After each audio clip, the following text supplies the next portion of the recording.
Perfect. Yeah. So, yeah, like I was saying, I mean, is there anyone who hasn't heard of Calvin and Hobbes? That would be the better question. Who hasn't heard of Calvin and Hobbes? They still publish the comics, Yes. Indian Express, actually.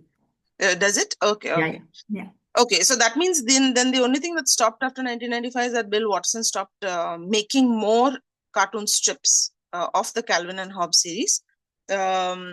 He was actually a quirky sort of an artist, an illustrator. He, if you go look up about Bill Watterson, you'll find very little information, very, very, very, very little information, other than the fact that he's a little bit of a nerdy guy. Okay, and he was not able to really find a space in journalism and the space that he wanted to carve for himself until one day Calvin was created. The character of Calvin was created, after which he was a big hit. Okay. However, Bill Watterson had a lot of issues around using comics, as syndicated comics. Actually, his issue was with using them, in that space provided for them in a newspaper, in a periodical, whatever the case be, and restricting a comic artist's work. Like what happens very often in newspapers is, if you, let's say, any cartoon featuring in a newspaper is given a space. Okay.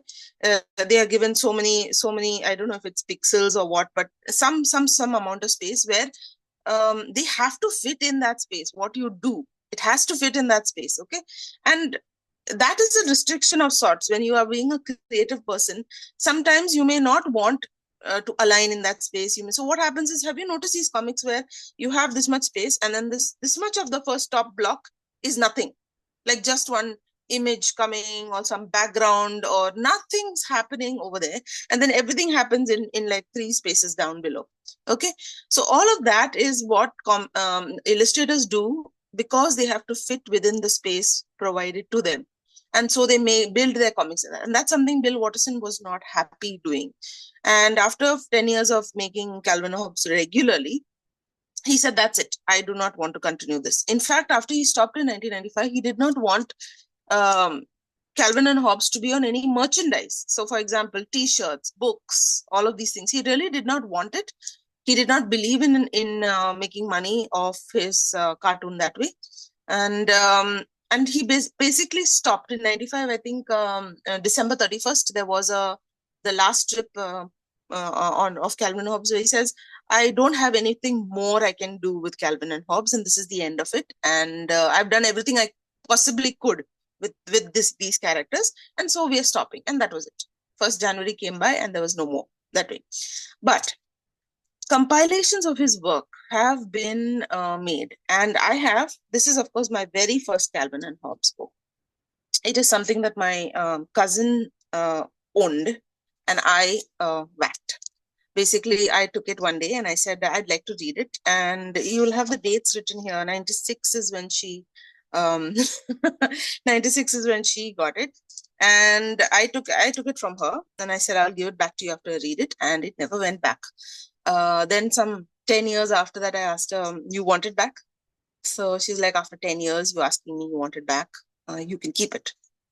So now I keep this as the permanently borrowed version that remains with me, my very first Calvin and Hobbes. It was such a hoot to read through this whole thing. And I think I got addicted at one point to it so much that my sister got me the entire collection of Calvin and Hobbes. Okay, it is, and I promise you, that does not see the light of day, because I cannot trust anyone with it. No one. Because it's hard, it's not hardbound, but it's so beautiful. I probably will show you a picture, because that I cannot bring it out of the shelf, because I'm worried the kids will touch it, someone will touch it, and then it will be, gone.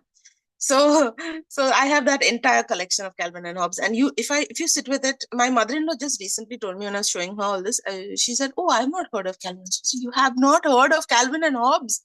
Then you are missing out on something in life. I will give you some books, but not my entire collection. I will give you some of the other books I have, and you can take it and have a look, but not my original collection. Okay, so what do we have to work with? Basically, we have all of his work to look at and analyze. Okay, because there's a lot of people who have gone on YouTube and kind of analyzed it themselves. So listening to them and making my observations now over the last 1.5 weeks of Calvin and Hobbes, I think I come to very similar conclusions. Okay, one is that Calvin and Hobbes is minimalistic in the sense that he does not use more than a single tool. Okay, usually in most cases he's using a single tool to create all of his comics. And this tool, if you look carefully at each of these images, okay, now if you look at these images, I'll send you some images as well on the group.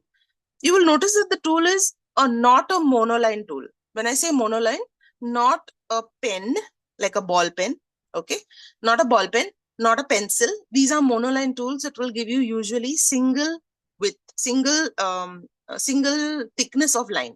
Okay, Calvin and Hobbes is obviously created with a tool that gives you multiple thicknesses. Okay, so I'm thinking if 85 to 95 is when he made, this is my logic, it would make sense that he probably did not have brush pens. Okay, we have brush pens today, but he probably did not use brush pens. I'm assuming he's using something like a dip pen, like the dip pens we have.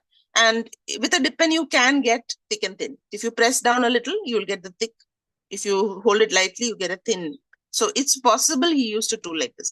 For today, however, I would recommend that we use a brush pen, because I've been using a brush pen for the last week and I found this to be really, really nice. So if you have a brush pen, but what I mean is a brush pen that is, there are many types of brush pens. So this, if you look at the tip of this pen, okay, this is a very small tipped brush pen. It is also a hard tip brush pen. Small tips are usually hard.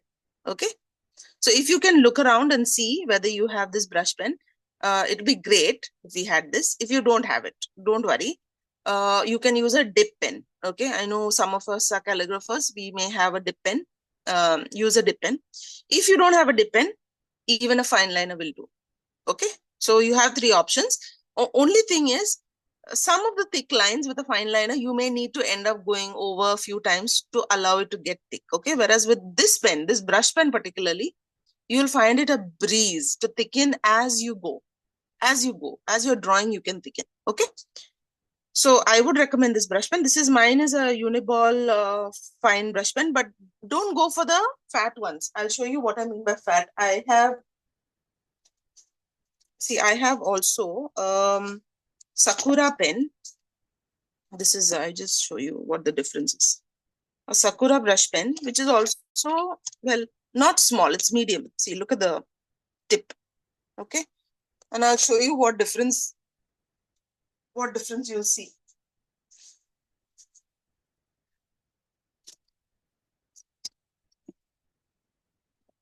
Okay, so this is not so small, and what will happen is it is not so hard tipped. So you are going to get some lines, but your thin lines won't be so great, and your thick lines will be quite good, no problem. But the thin lines, it's a little flimsy. See, I'm not able to get very thin when I do shapes. Okay, on the other hand, if I have this hard tipped brush pen, which is a small one, my thin lines are super thin. See, and my thick lines, I can vary my thick lines in between my thin lines whenever I want. See, so that's the reason why I'm recommending this pen. Okay, the other reason I'm recommending this pen is also because this particular one, Uniball, is water and fade proof. So in case you feel like going over your illustration with watercolor, this is great. But don't worry about it. Let that not be a stumbling block, because a lot of Calvin and Hobbes illustrations, we do not add color. We enjoy it as black and white. Okay, so if you do have a brush pen, I know there is this Tombow pens and all that. Tombow, or even this, you can use this pen, by the way. This is a sign pen. Do you have a sign pen? Anybody has a sign pen? Pentel sign pen? Pentel sign pen? Yeah, I Same have. thing. You have it? So you can use this also. So this is also a nice thin thin tip, but hard tip. Okay. Only difference is this sign pen is not waterproof. So if I go over this with watercolor, it's going to spread. Okay. But you can use it. If you're not using watercolor later, you can use this. Yeah. Anyway, at the end of the day, we can still use our regular fine liners and you will be fine. Okay. So let me put all these things back. Okay. So what I was talking about was the line quality. Now have a look at this picture over here where he's drawing the mother's eye. Look at the outline of her eye, the lines on her clothes. These are so fine, so very fine. And he's doing it with the same tool he's using to create this back line. Look at the back. So thick. Okay. So that's what I said. He's not changing pens all the time. He's using one tool, which is going to give you thick sometimes, thin sometimes. And that line quality of thick and thin gives his character something of a difference. If you compare it to, let's say, Garfield. We did Garfield with the children 2 weeks back. So Garfield was a monoline character. Okay. Most of Garfield is done with a monoline pen. So you're going to get even lines. Okay. So that's the difference. The other thing that I noticed with his work is that his lettering, whatever he uses, if you decide to use these comics with some wordings, he's so even with his lettering. Look at the way his handwriting itself, the way he fits his letters are so even and beautiful. You know, and that's another very nice quality about Bill Watterson. Then there's another quality. He gets these facial expressions beautifully. This is a child, a very, very imaginative child. And if you look at his expressions at certain places, whether it's just this absolute, absolute happiness or frustration, the guy knows how to make this boy come alive. Okay. And he knows how to make the stuffed toy, Hobbes, look like a stuffed toy where there are people around and then look like this in the very next frame. Okay. Hobbes as a stuffed toy is shrinks down to roughly a little taller than Calvin. That's it. But Hobbes in his alive self is quite a bit taller than Calvin. You'll notice this. Okay. Pay attention to that. Why? Because that matters in the way you draw. Now, this is something I noticed. I looked at a lot of people's drawings online and in the last few classes I've taken, I've noticed that the issues that come up with drawing Calvin and Hobbes, and many of us have done this, like copy what Bill Watterson has done. Even in our copying, the mistake is in proportion. Okay, we often go wrong in proportion. And if we pay attention to that proportion, you will get that last bit right. Otherwise, everything's fine. People are able to mimic almost everything in the features, the hairstyle, everything. But the proportion goes off and somehow you look at your own picture and say, oh no, this is not looking quite right. Can't place your finger on what it is, but it is actually just proportion. Okay. So now enough of this. I'm going to show you what we should do when we are considering doing an illustration of Calvin and Hobbes. Okay. So let me just forward some pictures and that will help us analyze proportion a little better. So on the group,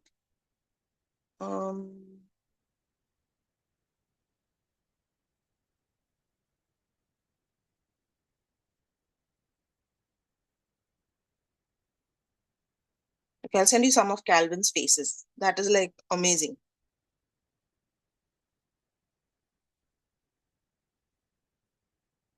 Calvin's faces are just too good. Yeah. Now these are 6 faces of just Calvin in various expressions of Calvin's. Okay. And after that, I'm going to give you one photo, which is interesting. I use that as, one more expression. Sorry, one more expression. How can you miss these things? And then I'm going to give you one picture where I use this picture as my reference for proportion of Calvin and Hobbes, size-wise. Huh? So let me share that picture with you. Okay. This is my reference for how tall is Hobbes when compared to Calvin. Okay. I use this for my proportions, because both are standing. Afterwards, you will do all sorts of things with it. You will make him sit, you'll make them curl around, whatever you do. Use this as your height, general dimensions, all that. Okay. So that's one picture. And finally, oh, Bhavani is asking.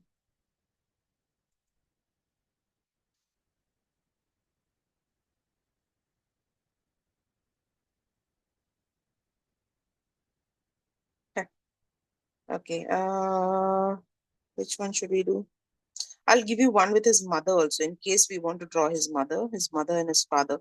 He's a small fellow. He's a really tiny guy.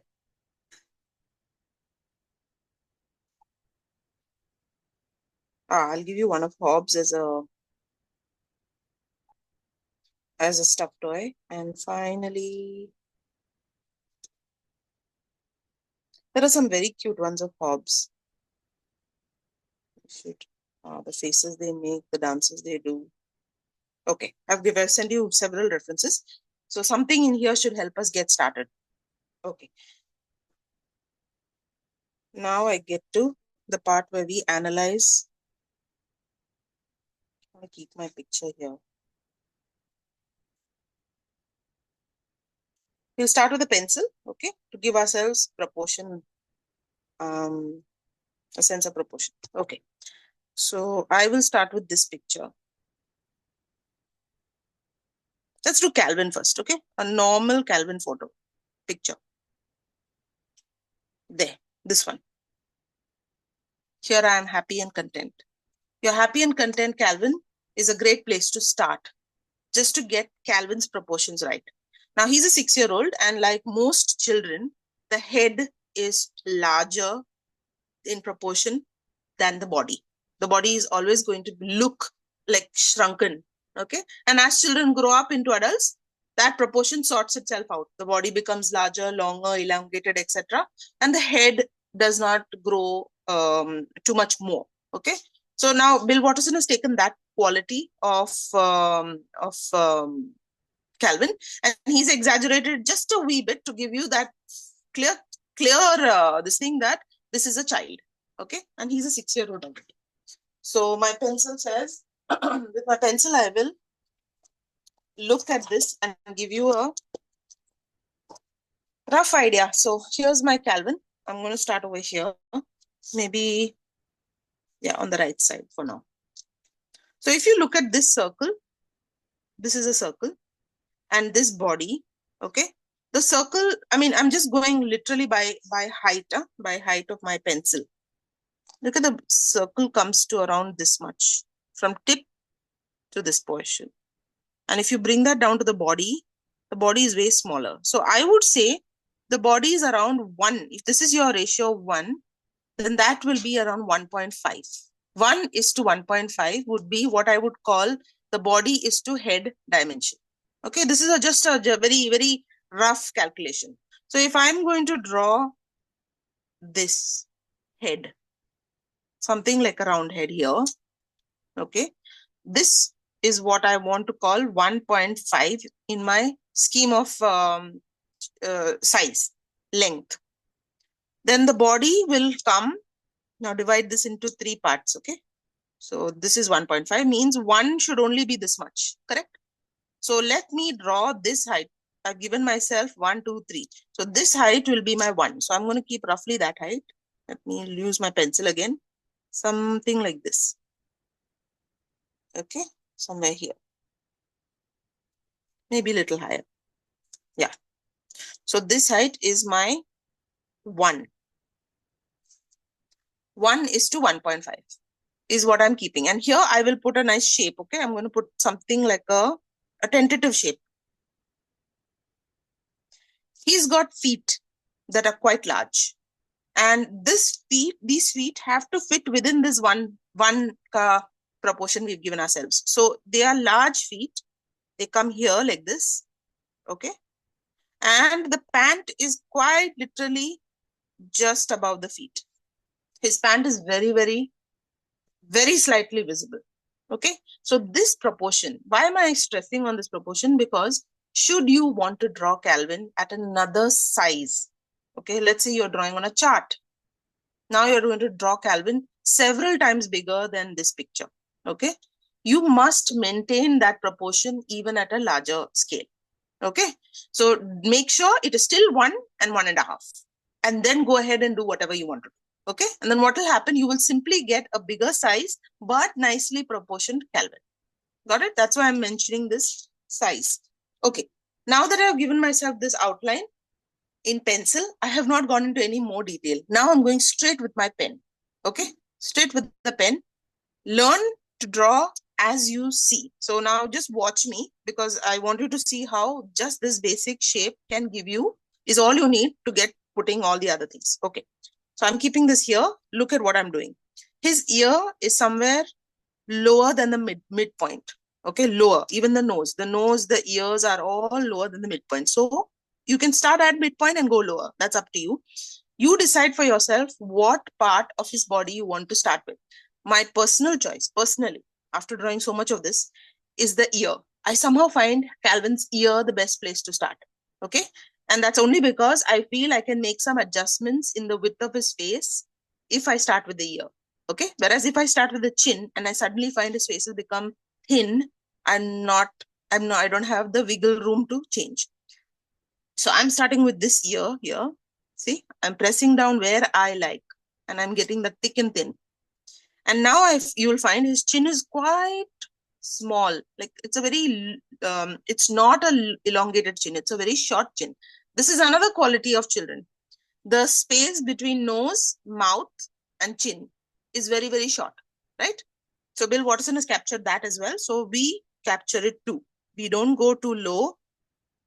We make a shallow chin, and on the other side, an ear.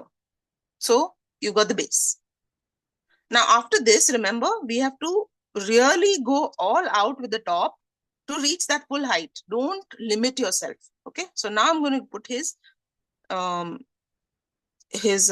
forehead, which is large on one side and just a short thing over here. Hair is always spiky, so you can just go easy with the brush strokes here. These are small strokes, and as you go up, they become big strokes. See, I'm winging it, really winging it. But I've kept that shape. Okay. Next, I tell myself now I can put all the features on the face. So the nose has to be in line with the ear. There's a nose here. Okay.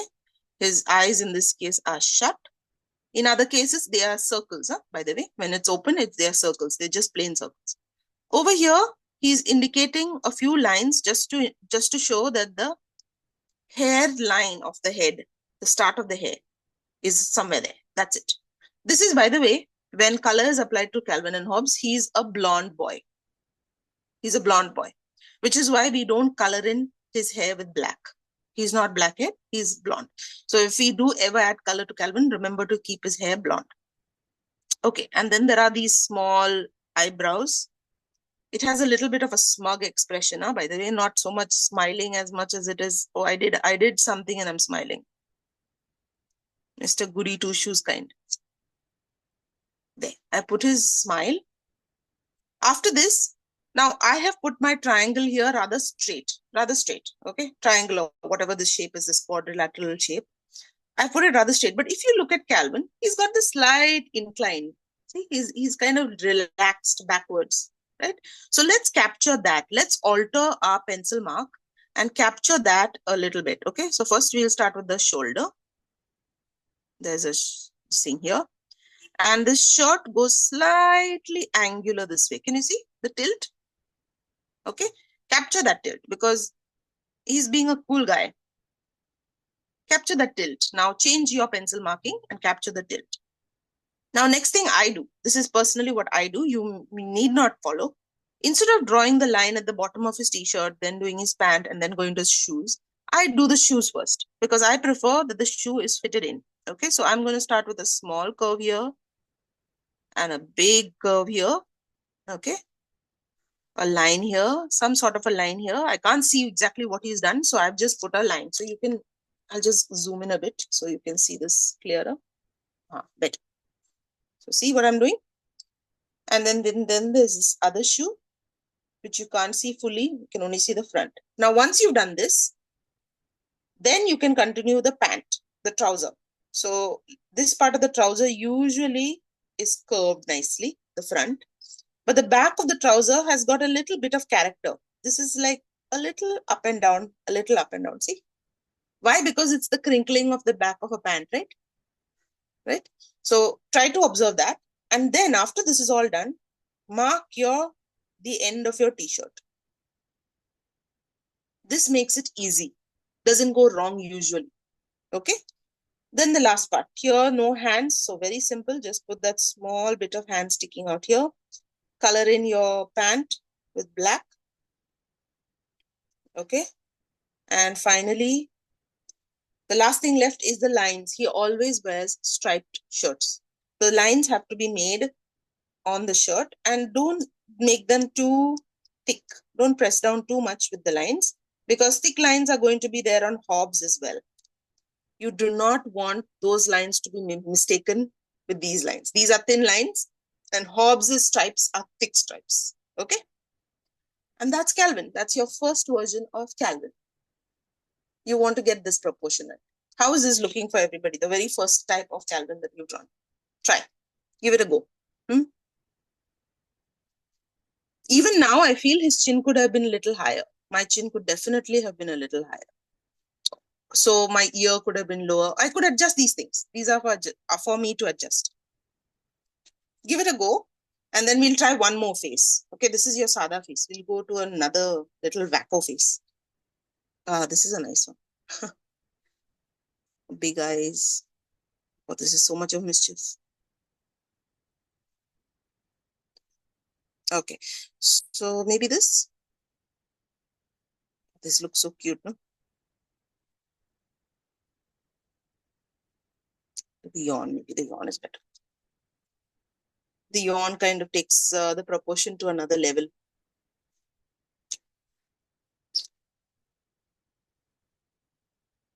I'll draw him below. Below this Calvin, I'll draw. But I'll wait. Have you all managed to finish one Calvin?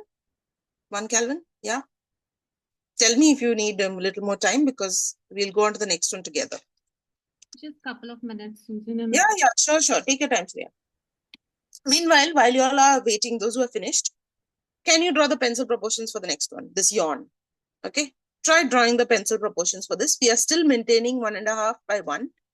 And only thing is, now the face is slightly sideways. So your circle is not going to be circle. Little bit oblong. Little bit. But other than that, proportions are not changing.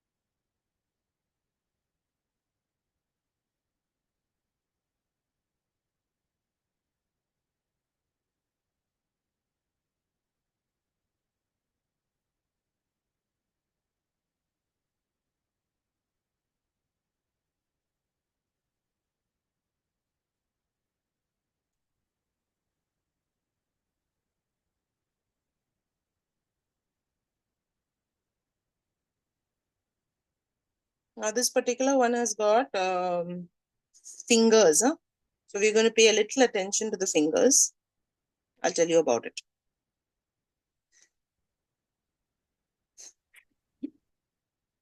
All right.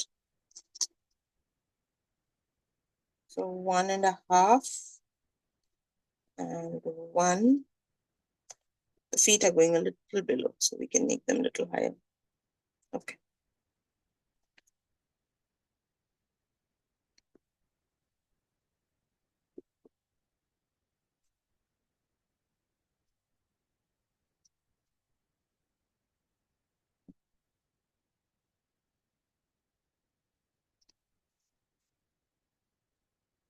While I'm waiting, I'll just quickly give this guy a little bit of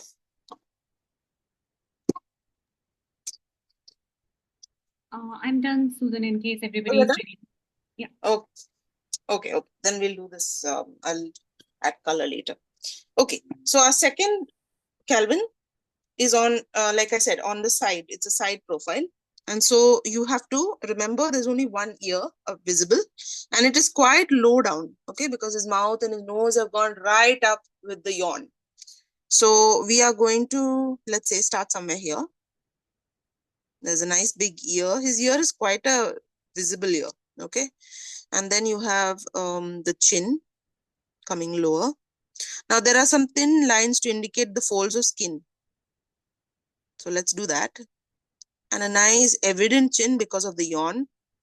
So let's try and get the yawn. Now the yawn is quite big. Huh? It looks like this, going down. Okay. And inside that mouth is a tongue. Now let's continue with his cheek. His cheek is a very evident cheek here. So it's starting here where the yawn starts. A small curved like thing. Keep your line nice and thin. And then his forehead. That much he's got. His nose sits right on top. And his eyes are shut from all the yawning. So they are just thin lines. So one thin line this side, one thin line this side, one extra thin line. Okay. One more here to show that the eyes are closed. And now the hair stays pretty much the same. See, short strokes here and bigger strokes. He seems to have this zigzag thing going in the top. And then again, he stops his zigzag and makes them vertical lines at the side. Forehead and the side thing, you can put 2 lines over there. That takes care of the head. I will color in the black of the mouth. Now, this is why a brush pen is super cool, because with a fine liner, you'll be going in so many times. It may be a little challenging to keep on filling up all that black with a monoline pen. So head is looking okay. Slight deviations, but that's okay. That doesn't matter. Next, this arch of the back. Okay, so somewhere here he's got this arch going all the way down. He's got hands that are slouchy shoulders, which are coming down like this. Okay. Now, the part of his hand that you have to take care of, like all cartoon characters, you will not show 5 fingers. Okay. At best 4. At best. Many times 3. At best 4. So what's happening with his hand here is this way. You have the palm, the little finger, one finger here, one finger here, and you are going to imagine that there is a thumb. This is the way we are doing hands. Same thing with the other hand. 2 vertical lines to show the thing. Then you have a thumb and front finger, second finger, and sometimes we just stop with 3. This is a usual thing with cartoons. Pudgy fingers and ridiculously thin arms. Okay. So if you feel you want to practice this before you do it on the body there, practice it. You can even do it in pencil if you want once, because these things are not easy to do straight away. Draw these 2 lines. Okay. Draw it out in pencil. That curve. 1, 2, 3. Same thing over here. Curve. 1, 2, 3. So if you want to do this, please go ahead and do it. Now, even though I marked 1, 1.5, I'm exceeding the 1.5 also. I'm exceeding the 1 also. And that's perfectly fine. This is all a guide. So thin lines for this curve. 1, 2, 3. Longer line. 1, 2, 3. Now, what is exactly happening in the picture? He's slouching and holding his knee. It's actually him holding his knee. So remember that when you're trying to draw. So from here, his belly kind of slouches. And these are his knees. You can't see them very clearly because it's all black pen. But you can capture a few small things. Like, for example, notice the picture has got a curve over here, a curve on this side. Okay. So over here, you definitely want to capture this curve. See, that pant is getting curved. And here the bum will reach till that point. Okay. And then we will draw the shoes. Like I said, I always love to draw the shoes before I drew the base of the shirt. And that's what I'm doing. Drawing the shoes. Okay. Like this. One more shoe.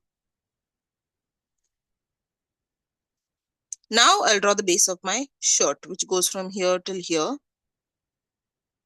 Okay. Carefully color in the pant. Now you're doing this around fingers and things like that. So don't cover up a finger that by mistake. Do this carefully. And you will get that curve. Right? Last is the stripes on his shirt. They're thick and thin. Don't worry about, oh, it's too thick. It became too thick. Don't worry about that. Sometimes Bill Watterson's lines, if you look carefully, go well past that boundary line. It's perfectly fine. That's his style. The stripes of the shirt going out of the shirt, it's fine. He also sometimes puts a baseline for Calvin to show that Calvin is not floating in the air, and puts a little bit of a line on either side to show that that's the ground. Same thing here. I'm putting a line here to indicate that that's ground. He's standing on the ground. Is the proportion looking right even now for you? Yes. You got that big head and the small body. It's looking right. Let's see. Elaine, hold on. Let me just pin it. Oh yeah, very nice. Very nice. You're using a fine liner.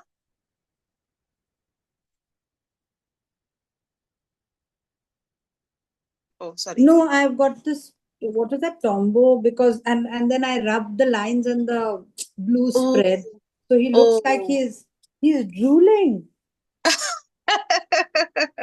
You shouldn't have rubbed it. I know. So this is the earlier one. This was just a rough sketch with the pen. Got it. Got The it. Got earlier it. one, and this is his knee.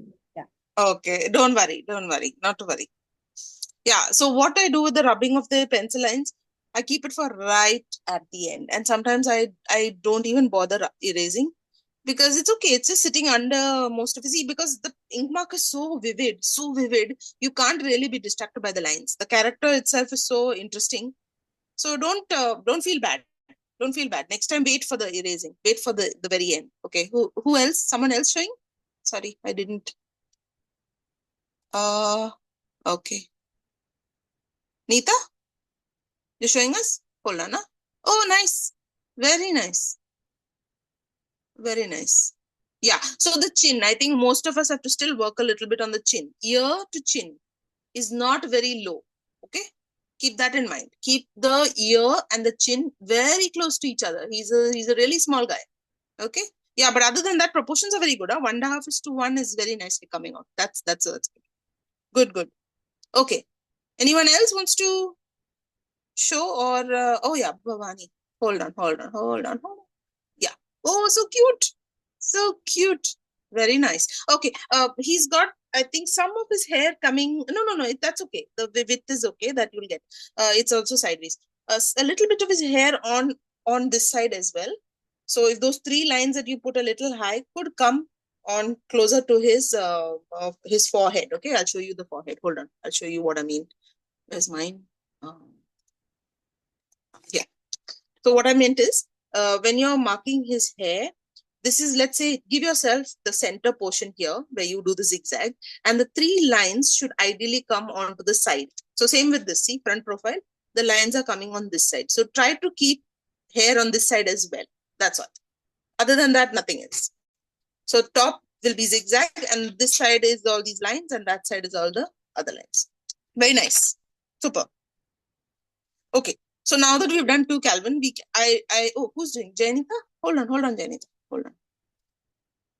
Oh, very nice. Very nice. Looking lovely. You got it. Expression's good. Anyone else? Shreya? Hold on. Yeah. Oh, so cute. Okay, what the bottom one? His eyes could be a little, maybe two lines. So what I'm thinking is, the bottom. Yeah, those right now I think I can only see two slits. One slit for one eye, one slit for the other eye. So it's actually two angular slits. What I mean is, see, look here. This. He's actually exaggerated the length of the eye. See, he's made it so long, and he's put that double line. So even in this little space, he's put double line. Okay. So if you can show both the lines, that would be a little more convincing as the closed eye, pressed down eye. But otherwise, perfect. Your proportions are very good. Huh? Very good. Good, good, good. All right. So now we go to the next level. Now this is Calvin. We've done two of his faces. By the way, in another class, if you observe the Wednesday class, last week's Wednesday class, we did all the 5 faces. The ones that I shared. So if you want to try other faces, please go ahead and watch that class and try all the faces. Because by the time you do 5 or 6 Calvin faces, you will get the proportions stuck in your head. It will not change too much. Okay. So that's a good exercise to do. But today what we'll do is we'll move on to Hobbes. And now I want you to look at this photo with Hobbes in it. Yeah, this one. This is another photo where we are going to analyze proportion a bit. Okay. Whenever you're drawing Calvin and Hobbes side by side, there is a certain height you have to maintain, because if Hobbes shrinks, okay, or Calvin becomes too big, it goes off. Okay. The second thing is the size of their faces. Calvin and Hobbes, despite the huge difference in size, the heads are the same size roughly. Very, very important. Okay. Although Hobbes is like so much taller than him, Hobbes's head and Calvin's head are not getting smaller or larger than each other's. Okay. So let's do this. Now I'm going to not draw one more Calvin. Now instead of drawing this Calvin here, let's use this guy standing here as our reference. Okay. Let's not draw this Calvin. We know how to draw Calvin now. So let's draw only Hobbes next to this Calvin, but we are going to maintain height. Okay. So look at the height by pencil, by estimation. My pencil sits here and it tells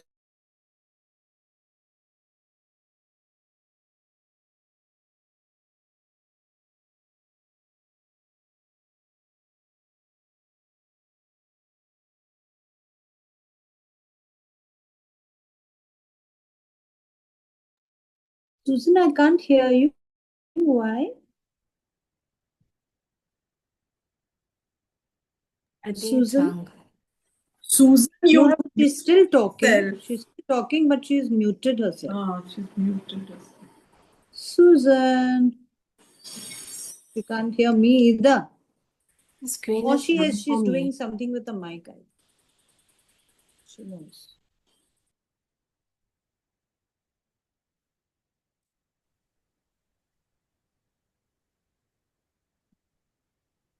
So I haven't drawn mine at the bottom, so I'll have to draw both, I presume. Me too. Good practice.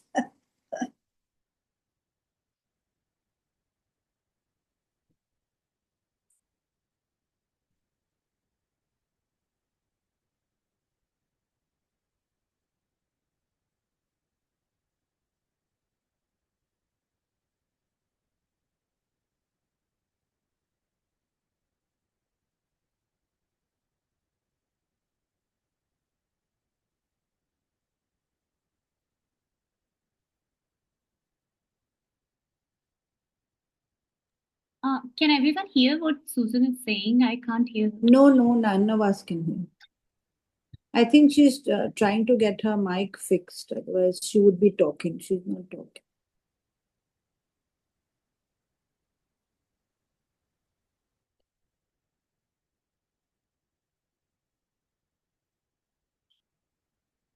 sorry, you all were saying something. I did not hear anything because I know we couldn't hear you at all. yeah, no, because my So I computer, knew you were trying to fix your mic or something you're doing. my So, my video, my phone stopped. huh. Just killed the Zoom app.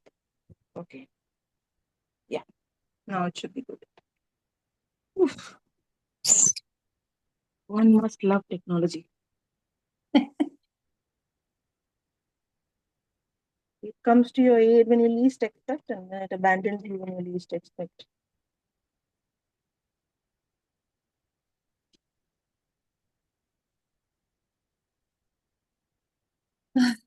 I wonder how Aditi does this, because I am so this thing by Yeah, she's everything. No, she's it's got like, all her things all very yeah, like for me neatly it is like a organized. challenge. Yeah. I can barely remember to charge my phone. Now to charge a I know. laptop and a phone and another device is like that's a bit too many. Okay, finally. Let me just oh, okay. So now we're going to do Hobbes. Hobbes standing. Okay. So what I was saying was I'm going to go very, very raw with my estimations. So this is Calvin's entire size. Okay. Coming up to from the tip of my pencil to where my nail is. And Hobbes is like, this is half of Hobbes, not even half. Then you go up. So he's like a little more than twice the size, just a wee bit more than twice of Calvin's height, twice Calvin's height. So if that's the mark we have, this is my height for Calvin. Okay, I'm going to double it. I'm going to double it from the baseline. Baseline is not this line, by the way, it's the bottom of his foot. So his foot is somewhere here, and I go up. And I So think somewhere here. his tail Yeah, sticks out or even a little below that. correct, exactly. So I'm measuring. Okay, now this is all very approximate, no scale, no thing. It's just my pencil. I was just using my pencil as a guide. This was my 1 and this was my double of 1. So this is the height I'm giving myself for Hobbes. Okay. So Hobbes is more than 2. So you can cross this line here. Now, next thing you do, now that you've got the height more or less okay, the next thing to do is observe the size of the face. This round here and this round here are looking very similar in shape. In fact, if anything, Calvin is sideways, so it looks a little oblong. But actually, the circle should be roughly the same. So if your Calvin's face was this big, try to draw that kind of a circle over here. Okay, just past that 2 mark. So I'm going to just put it somewhere here. Very rough, very, very rough. I just want a placement. So his face cannot be less than Calvin's. It cannot be. It'll look funny. Okay. He's going to have whiskers somewhere here. I'm just scribbling. Okay, whiskers. Ear. There's going to be an ear. His nose is going to be somewhere around the center. Somewhere around the center. So I'm going to place a spot for his nose. His eyes are going to be here and his mouth is going to be here. So I've given myself a very rough idea of what Hobbes's face, where Hobbes's face is going to be. Now I'm going to put the rest of his body. So he's got a nice thin body, which comes down straight like this. And a little below half mark. See, look at where his hand is. It is below half mark. Okay. Somewhere below half mark is where you want to put his hand. So his hand should come somewhere here. Okay. So all rough proportions. A thin hand coming down and sitting somewhere here. Okay. Now the front of his body, he's got a little bit of zigzag over here. Okay. That comes low and somewhere here it turns. So this is the white portion of a stuffed toy. The front white portion of his stuffed toy. Now what is left of him on the other side is very little. It is a sliver of a hand going into the body. That's it. Now we are left with the bum, the leg. The leg is not straight, it is slightly curvy. See, you'll notice it's slightly curvy. And finally, those feet, those extra large feet like Calvin's. You want to show those extra large feet. Okay. Now here, if you look at this picture, there is a curve to suggest the rear and the joining onto the foot. And after that, there is the tail. So keep that in mind. So here, somewhere here, the foot curves in, the bottom joins in. So you have this shape. Maintain that shape. Don't lose it among the lines. Okay. And after you have drawn that, go ahead and put the tail. So now you have the tail sticking out here, goes around. And here too, employ a little bit of what we have learned with curved shapes. Okay, that what I mean is, look at the bottom line. I'm drawing another line here. It comes till this point, and then what happens? The tail is turning. So to show the tail, instead of doing this is easy for us to do. We often do this. We draw the tail like this. Okay, but drawing it this way will make it look at a different angle. You're looking at the tail at a little like a top view of the tail. But what we are seeing here is not top view, it's a side view. So we have to show a slight curve. See, this is where the bottom goes in and the side comes out. See? And then again it curves over here and there will be a bottom going over and coming. These kind of things, if you show, it looks more realistic in terms of the angle of the picture. Okay. So this is not what we want. We want to show these kind of things, the curve. Then over here, one going over the other. Okay. I have made his feet a little low. I should have made his feet a little higher. So this is a correction I can make. His feet could have been somewhere here. See, in line with Calvin's. So I may have made it a little too low. Correct it. Because when we go with the ink, we can make that correction. And the curve goes here, touches the foot, and goes this way. Yeah. Messy right now, but when you draw it with ink, it's going to be fine. Now just look at the pencil illustration and see if you've got your proportions right. Does it look more or less proportionate? Hobbes being so big, Calvin being so small, faces are the same size, and the body is narrow. Does it look more or less proportionate? To me, it looks proportionate. Does yours look proportionate? If it doesn't, adjust it at this stage.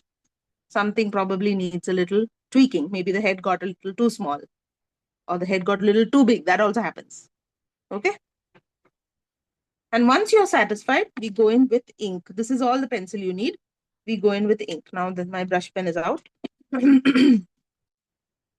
Now this head is looking wonky. Why? Because we drew a circle.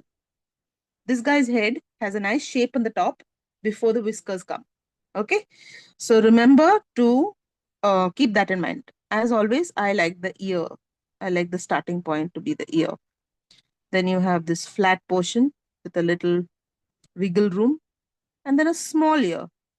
And this fellow's ear is very often dark, represented dark by Bill Watterson. So I think he's showing the lines or the large part of the black stripe coming onto the ear. Then we have this downward line. See, it's rather straight. Okay. So that is important because if you don't get that, then the whole face looks like a big circle and we don't want a circle. We want this shape on top.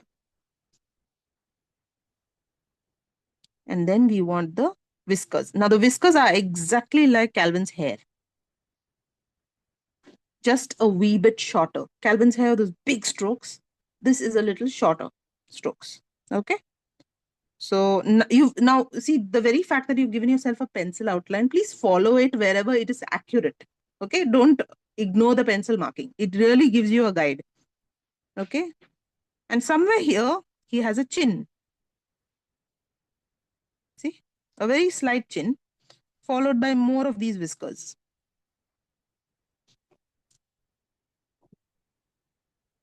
Okay.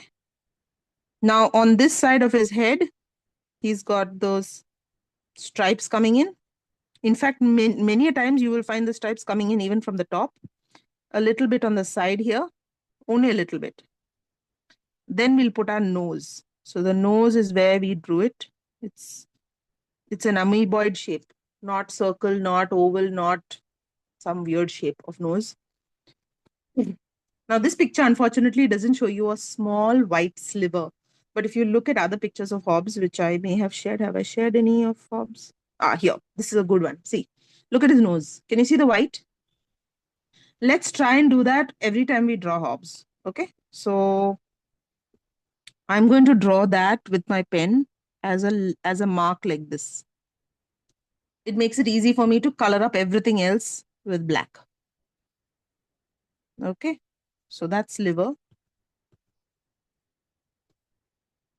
Then we have the eyes that are not very small. Don't make them too small. They are rather large. Sometimes you go a little, you get a little precocious with the eyes. Then there's the mouth, which is like right now sitting this way. When you draw Hobbes's body, unlike Calvin's, it's a fuzzy body. So you want to your line to show that quality of fuzziness. Okay. So go go a little wobbly with the lines, is what I'm trying to say. So somewhere here, break your line a bit. Can you see the wobbliness in my line? This will add character. Why? Because he's a fuzzy character. You didn't need to do that with Calvin. You need to do that with Hobbes. Okay. Follow the line markings that you have given yourself. A few thick and thin strokes don't hurt. When you come here to the hand, give it the quality of the hand that we want. So we want a small bit of the base of your palm. See this portion of your palm. That's there in almost all characters. You give them that. Then you put in this 1, 2, and in this case, just this much. And join it. See? These are like those Disney characters that all have, like Mickey Mouse and all, they all have gloves. So you're going to show that quality about the hand. Okay. Next, you go in with all these lines, and these are more fuzzy lines indicating fur. So keep it wonky.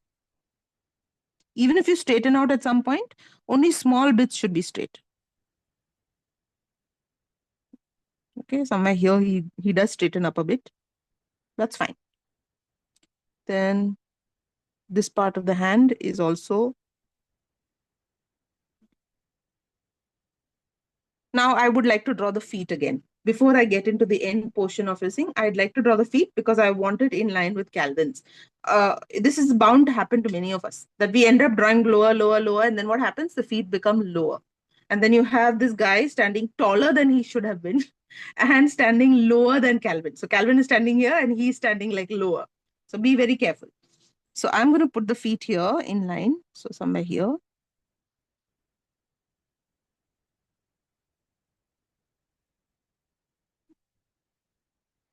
Okay. I'm going to put in those lines he's put, like a paw, to make it look like a paw. And then I'm going to continue with the rest of his body. I want that curve of his leg. It's become a little taller. I could have made this a little lower, but don't correct it. Once you've made your center portion only this low, don't correct it anymore. Let's go in with the back. I'm pressing down my pen a bit, giving it that shape. There. Draw this much. Always draw this much. Okay. Then we are going to go into the tail. The tail comes out from here, turns over here. And the last portion is like this. Okay. Base of the tail is black, so let's color that in. Now, most of Hobbes is done. Now it's a stripe part. This is where I would say your brush pens come very handy, because now if you press down, you get thick stripes, thicker than Calvin's stripes here. Okay, that's what I wanted to point out. So if you zoom in and look, Calvin's stripes are thin, but Hobbes's stripes are thicker. So keep that in mind. Don't make them too dense. What I mean is, let's not go with too many lines one after the other close to each other. They're not that close. They're quite spaced out. So have a look. Press down your pen and try and see if you can get this kind of a quality. The hand, do only the hand first. What happens is sometimes we go across the hand and into the body, and that looks funny. The lines on the body and the lines on the hand don't have to match, and they should not match actually. So let's do only the hand. Okay, so I'm going to just press down, give his hand some quality, and then I'm going to go and put the lines on his body, which I'm going to kind of intersperse somewhere like this. So they look different. Over here, these small places, you may not see the lines very well, but don't not draw. Please draw the lines where you can see them. It's important. As you come lower, your lines are going to get longer. Okay. And this is where you can try and do a few things like stop your stripe halfway, get your stripe to this point. See, You can do these things when your stripes start to get longer. Okay. So I'm going to do all this because it gives him some kind of a tiger-like quality. Now, same thing as with the hand and the body. Don't let the stripes of the leg match all the time. Sometimes they should not match. So here in this case, I'm going this way, and I'm going to stop here. Body is more or less okay. Now the tail part, I insist on paying attention to how we draw lines on the tail. The tail is a cylindrical object, okay? We have to show the cylindricalness by making the lines curved. So if I do this, it is not going to look cylindrical, correct? Okay, so when we're drawing the tail, keep that in mind and draw the curves as you would see it. So till here, the curves are like this. Then the curve turns this way, right? Then it goes this way, and then it turns again and becomes curvy this way. It is these lines that indicate that is not a flat object, it is a round object. So keep that in mind, and let's draw the curves. Curvy lines. Over here, it starts to turn. Now it's turned this way. And over here again, it's turning. Okay. Now you can extend this line that you had for Calvin, indicating the ground. You can extend it for Hobbes as well, so that both are standing on the ground. All right. You want to get funky with the caricature, you can always put the yawn that was there in the original picture. So take your pen, press it down while you are drawing, and let's do the wonky yawn. This is why I love the brush pen. So cool. Gave me that thick stroke, and it gave me all the in-between strokes. So this one pen, I was telling you, I was sitting outside the doctor's waiting room. My goodness, with this one pen, it was good fun. Good fun. The number of people who came and asked me, like, wow, what is this? Where do you draw this from? Like, I have the book. The book is sitting right next to me. I'm copying it from the book. But good fun. All I needed was this pen and the pencil. How are your Calvin and Hobbes together looking? Are you happy with the proportion? I'm more worried about the proportion than anything else. Yeah, let's see. Elaine, hold on. Good proportions. Very nice. Super. Good job. Who else? Who's showing me? Bhavani showing me. Hold on. Oh, very nice. Very nice. Good proportions. Bhavani, very nice. Super. Who else? Somebody else was showing me. Neeta. Hold on. Neeta. Oh, very nice. Have you made the floor? Follow now? Huh? The floor. Can I just hold it up a little higher? Okay. Okay. So you drew him a little away, but that's fine. You also gave him a border, like a thick border on the right side. Yeah. So maybe next time if you're giving a border, it should be on the entire thing. So right now I'm seeing stripes on one part and then thick border. Okay. So if you can keep the stripes going, that will be better. Okay. And one more thing will be your head is okay. Head size is okay. But your fingers, the digits of the hand got a little small. Okay. For Hobbes. Okay. Calvin was okay, but Hobbes could have been little bigger. Okay. But that's it. Proportion is good. Excellent. Good. Okay. Shreya, hold on. Let me get Shreya here. Very nice. Hobbes's chin. I think Hobbes's face got little elongated. Okay. Don't worry about that. What you can do in terms of correction is make his ears a little wider. His ears are a little black anyway. Okay. Like you can put more black on him right now. So if you feel you want to correct his ear, just widen it a little bit. Okay. So I'll show you what I mean by widen. See. Right now, your ear, see, I'm just showing you the top of your ear. Right now, it's looking a bit like this. Okay.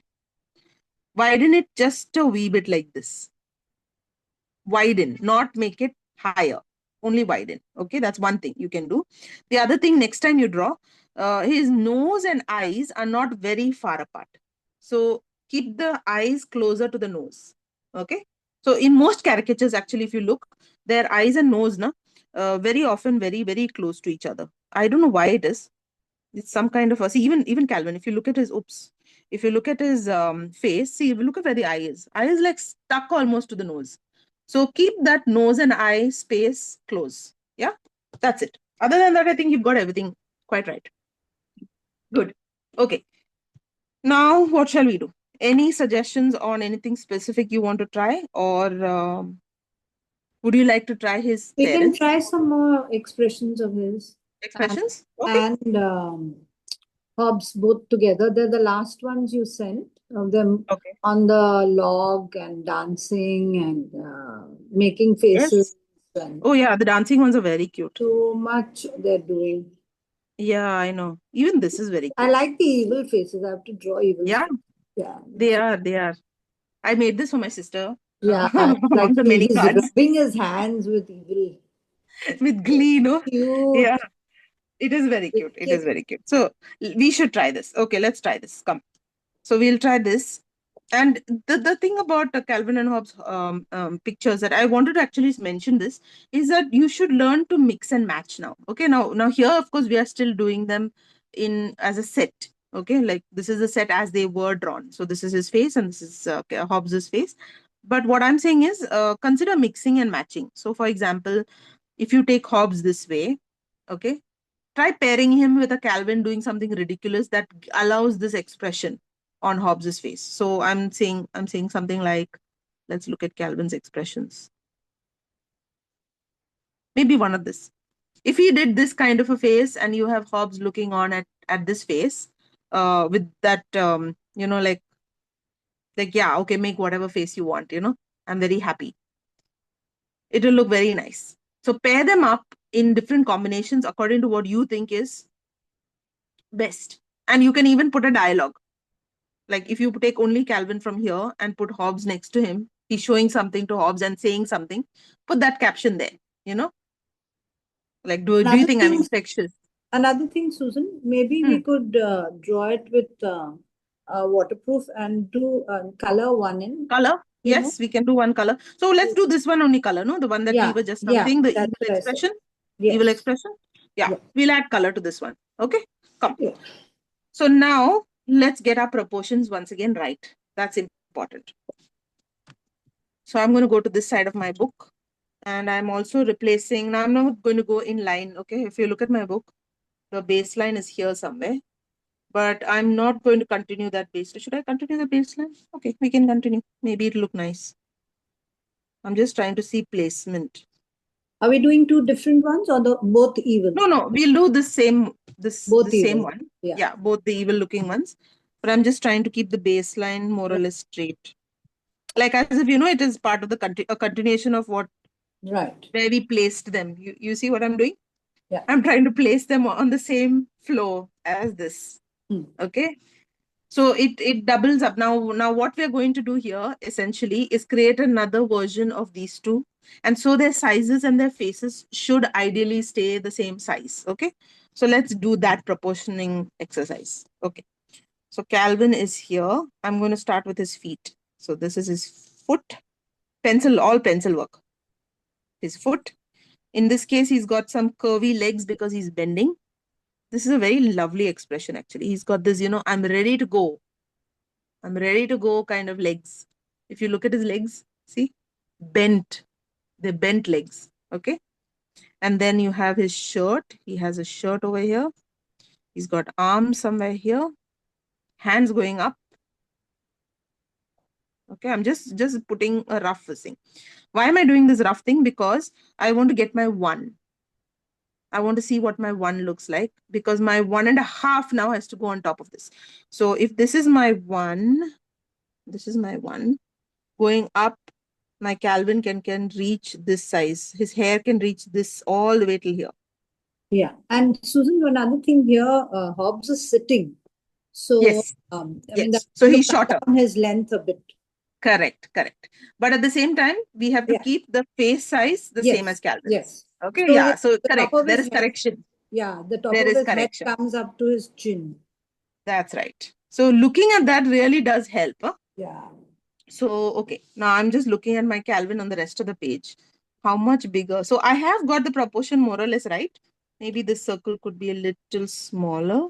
I would just adjust it till this point. So if you feel you want to put the pencil mark for the hair, go ahead and do that also. There's no harm. Okay. It gives you a better uh, sense of where things are going. Okay. His chin is going to be here. So he has that expression that comes here. Eyes go up here somewhere. Nose comes here. All of this you can do. You can do beforehand. So you have a rough idea. Okay. That's looking proportional to me. Okay. And then comes Hobbes. So now Hobbes, I'm going to place his, look at his foot. Look at the size of his foot. It's like huge compared to Calvin. Okay, so his foot is sitting here. And then you have the curve of his body, his leg, a bent leg. Then that bum going up. I'm putting straight lines right now. When you do it in ink, you can make it all the squiggles you need, you can do later. Somewhere here near Calvin's eye is his hand. Okay, so we have a hand here. And now you have to kind of analyze before drawing. What is that hand doing? So it's something like a left hand coming like this, right hand going over, and this thumb. What you see on top of his fingers is that thumb. Okay. So if you look at this expression of on your own hand, it will make things a little easy for you to draw. So somewhere here there is a one finger, one more finger, and a thumb. Hand goes this way. Some finger here. Okay. So I'm just keeping this as a, I can tweak this. This is pencil. Then you have the hand, that elbow that goes down, comes up, and into the arm, into the hand. Same way on this side, we have to put the elbow that goes out of the, not too much out of the body. It's only till here. So the body is somewhere here, elbow is there. Then there's a curve. Okay, so his chin is coming quite close to his hands, somewhere here. That's where the chin is. If the chin is here, the shoulder is here. Okay. His now the size of his face should be something like this, Calvin size. Okay. So keeping that in place, let's try and see if we can put the whiskers. Whiskers will come like this. Smile will be here. Nose is very close to the smile and it is quite large. Eyes are going to be here, crooked eyes. Disproportionate eyes actually. They are like triangles.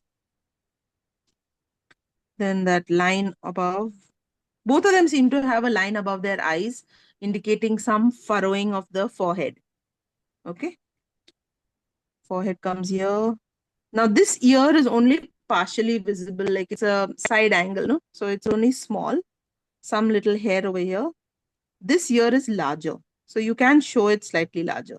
Don't be hesitant there. The curve of his head and more whiskers. Yeah. Looking okay, more or less proportion is looking okay. Hand is here. Now here, somewhere here is the fuzz of the body, the hand. That fuzz continues down. Okay, over here also there's a slight line of fuzz. Stomach is bent, so we've got a bent lines there. Okay, how's the proportion looking? Look at this and see whether you think the proportion is right. Tail and all can be added later. Tail also is doing a similar thing to what happened to this tail, by the way. It is sideways tail. So thoda you will have to get it out and curve inward like this. Then bring this part of the tail in and curve out. Something like this.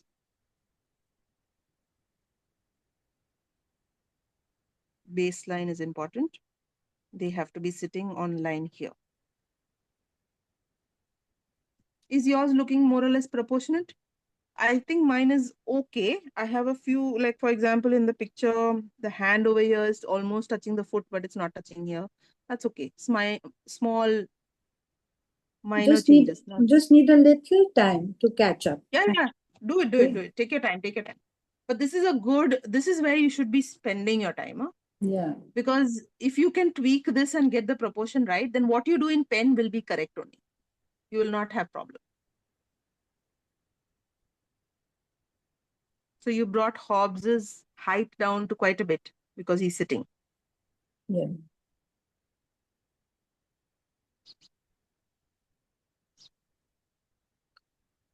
Expressions will need some work, but we can work that out. So while I'm waiting, I'm going to just give myself some placement of Calvin's face. I'm a little worried that I may end up making his nose too high up or something. So I'm going to just mark his mouth in. Then put his nose very close to it. Very close to the mouth. Then put that eye looking upward. One small eye this side. Furrow of his. This is something that is there in even another expression. I'll show you. Very smart. The furrowing of his eyebrow. It's so cute to draw. Where is it? Ah, here. This one. Same face, similar face. This part, no? It's a natural quality. You will observe it on everybody who furrows their head, their eyes. This groove of where the eyebrows come together. I'm not sure I can do it, but you get it. There's this furrowing between the eyebrows. That's what they're trying to show. And cartoon characters always show it as part of their expressions. It's very, very required for any sort of angry, devious expression. You need that furrowing.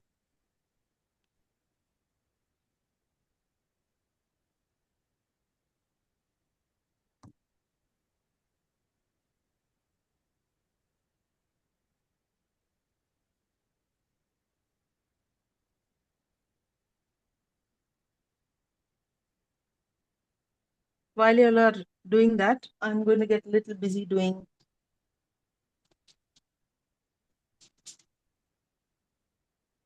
Calvin and Hobbes lettering. I'll send a picture of this lettering. It's so simple. It's so much fun. Wonky lettering. You know, Susan, everywhere his feet, na, Hobbes's feet, when you see them, you think they're paws, but they're actually sharp, pointy little claws. You know? Claws, no? They'll always be sticking a little ahead Out. of his feet. Yeah. Very sharp claws Correct.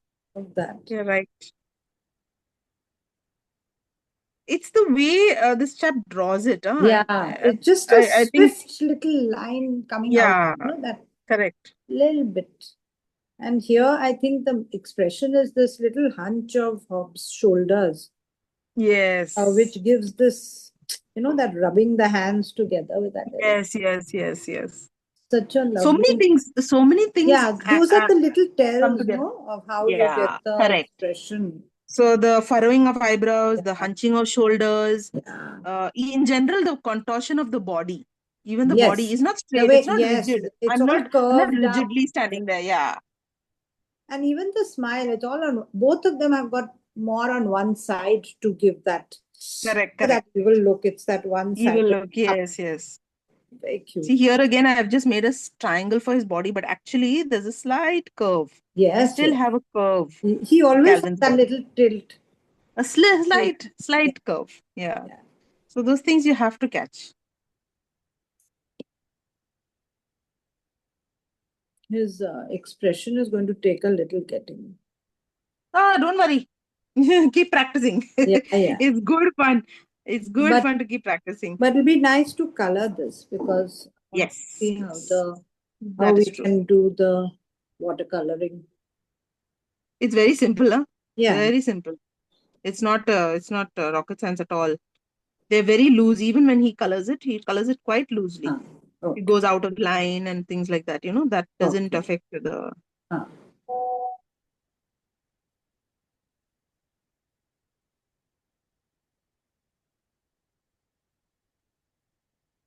So when he writes the word Hobbes, Yeah. everywhere he writes it like a child writes it. The middle line of that E, Uh-huh.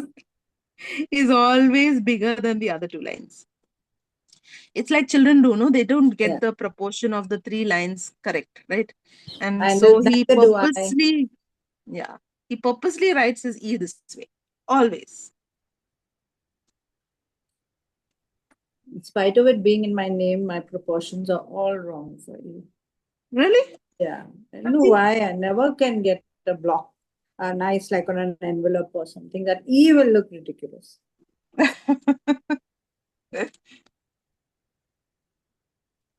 I have this one done on a card. I told you, I made this for my sister. Sweet. She's got boys who have this expression all the time. So I said, I made it for her Poor saying, soul. you know this expression. I wish I could pick 3 characters, but there's only 2 here. But that expression is so. I was like, you know. And when we were kids, she had that expression. So I mean, she's just passed it on. That's all. The expression she knows So too well. cute.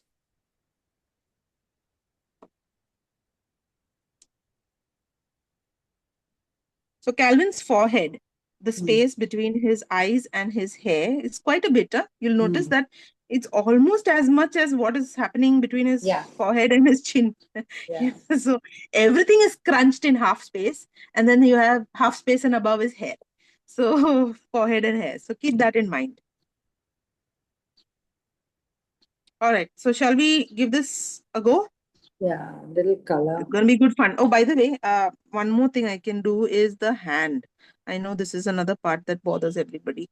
So let me just keep a tentative hand shape. 1, 2, 3, curve. I'll draw it here and show you. It's a curve like this, followed by um, uh, fingers that are wrapped up like this, okay? And the last finger, the fingers that are before are easy because they are overlapping each other. But the last finger is the tricky one. You need to show the finger. See, like this. You need to show that finger. It has bent and you have to show it. Yeah. And then you have this little curve for the rest of your palm. And then that thin hand. The hand is still thin. It is obnoxiously thin. Same with the other side. If you draw the hand like this, see this finger, the shape of that finger is so pretty, You have to draw this thumb this way. If you don't draw this, no, it doesn't give it that thumb quality. And then you can do all your shapes on top of it. Now this is the last finger, so there is a curve, a shape, and it joins. So this is nice to practice. Definitely nice to practice before you do it directly onto the character.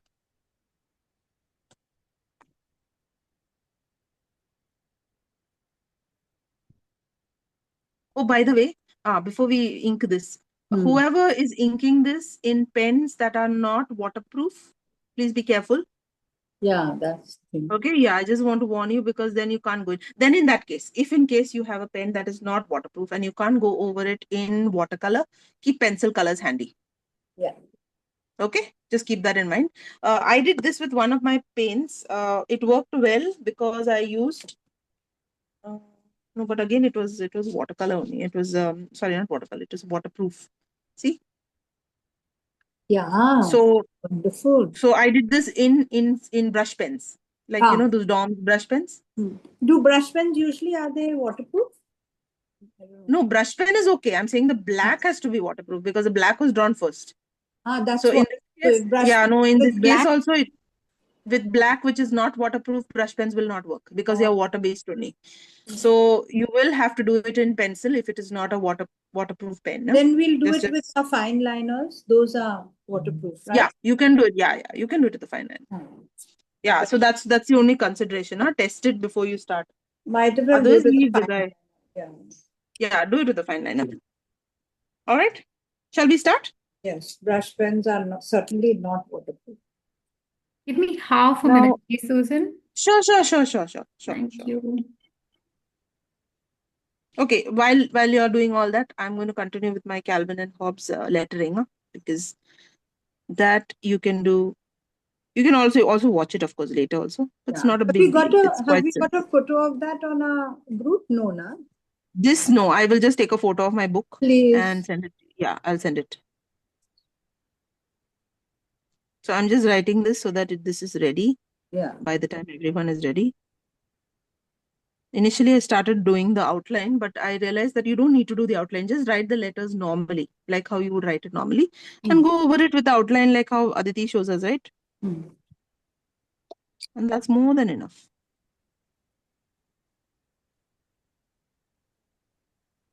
All right, we're ready. Yeah, ready? Good. Okay. So again, I am starting. Personally, love to start with the ear. And the ear is here. A very clear ear. It's just my comfort spot. Now I will go on to the hand, which is sticking out here. I have already drawn it, so it's not going to be that difficult. 1, 2, 3, curve in, palm, and that's it. Don't draw the bend of the arm because that is going to go into the sleeve. There's a sleeve over here. See?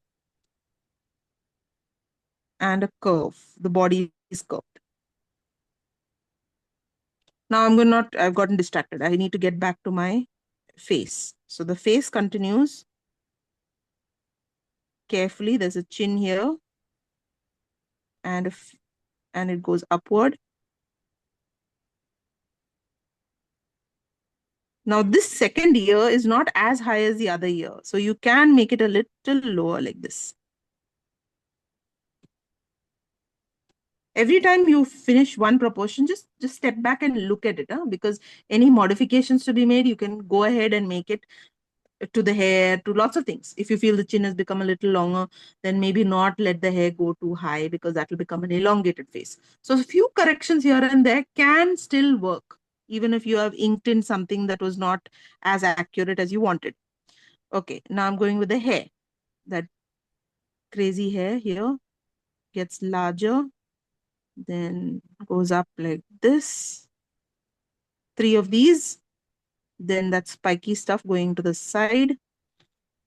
So his hair is largely like a semicircle. Almost a semicircle worth of hair has to be seen. Next, you're going to put that smile on his face. So it curves from this side, straightens and goes slightly upward, slightly, till it reaches this portion. And there's that. So the endings of these smiles, these little lines, they are important. Don't miss the endings, those little lines. I used to wonder what they were, but they are folds of skin actually. It's just the skin folding, nothing else. And then you have this very, very sharp V. Very sharp V. See? And even the teeth they made like crooked, not straight. The line between the teeth, not straight.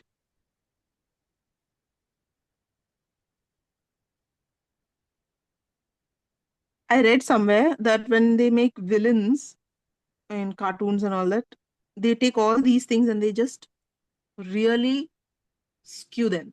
The eyes get skewed, teeth get skewed, and then straight away you have that villain-like look. Okay? So you're keeping that, and a nose that is very close to the mouth. So don't let your nose get too high. Nose is close to the mouth. And after you make that nose, you're going to use that as the reference for the eyebrow, which is looking like an S shape going up and down. Okay? So the eyebrow starts here. It's a small, it's only a small rise on this side. But on the other side, it is rising way up like this.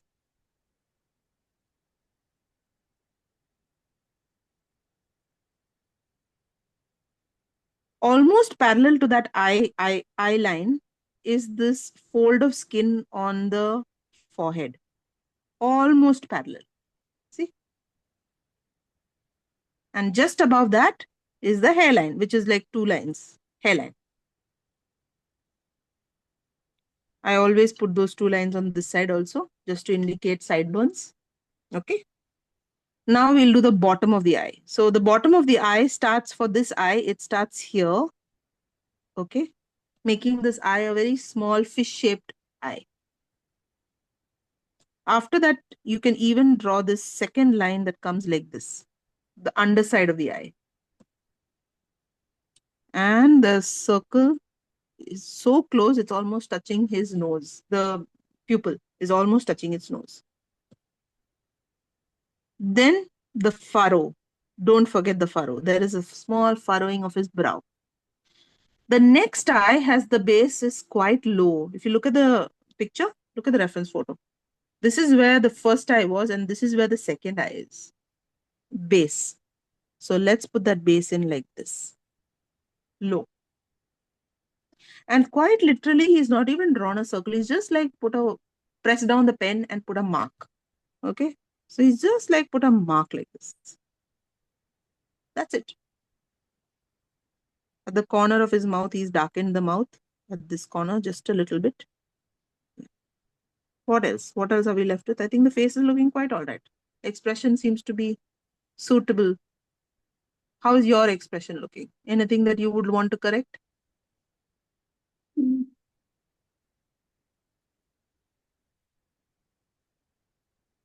Looking wicked enough?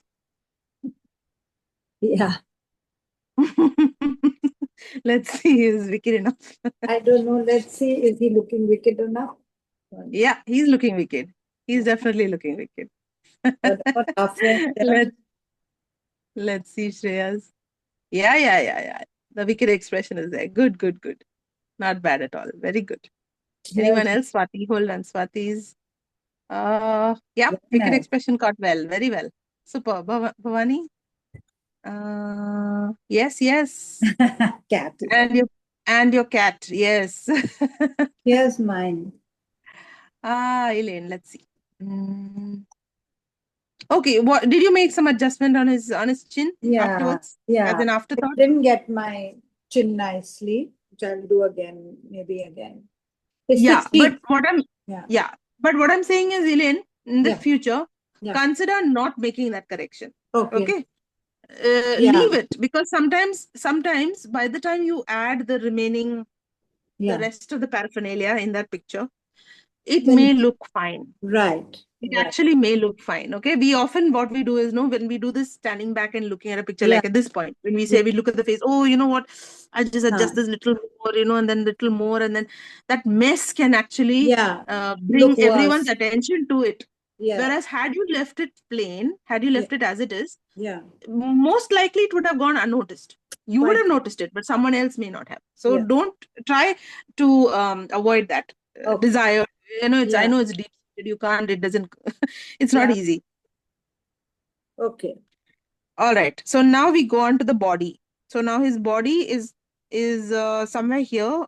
We have near his chin, that arm going out. Okay, this is his sleeve. It comes out like this. Correct? More or less like the other sleeve, just that you can see a little more of it. It's a little visible. And now the rest of his arm. So before you draw the arm, okay, I would say draw the hand, the fist actually, because I'll tell you why this is important. Small things. This is like exactly the reason why I draw his shoe first and then I complete his shirt.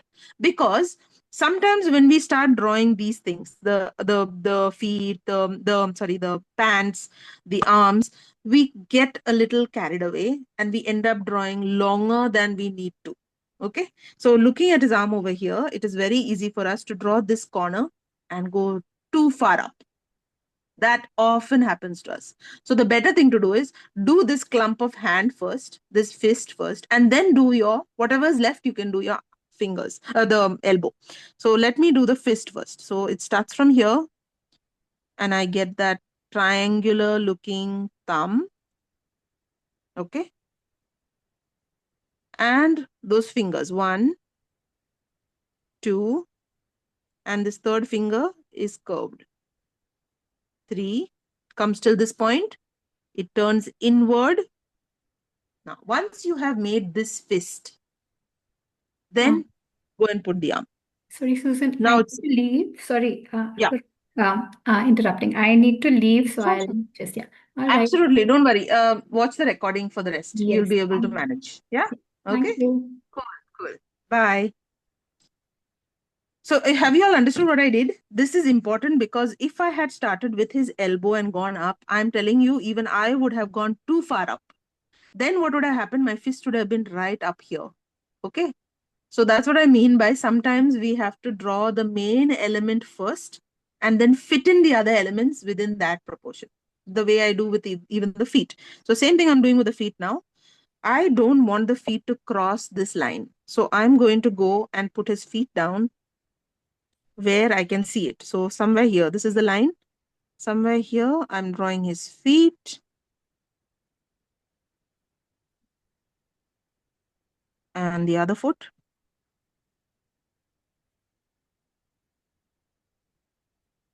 Okay. So once this is set, now I can play around with what I want to do. Now I want to show his pant. Okay. So I want to show that. And then above it, I will do the line of the t-shirt. See? And this way, you will manage your shape much better than if you were to do it the other way around. Head, which is natural for us to do. I did the shirt, I'm coming down to the pant, and then finally my feet, and then suddenly my feet are so low. Okay. This is from my own experience. I found that this is the better approach. Find out what you want to keep in its place. I'm doing the lines on his shirt.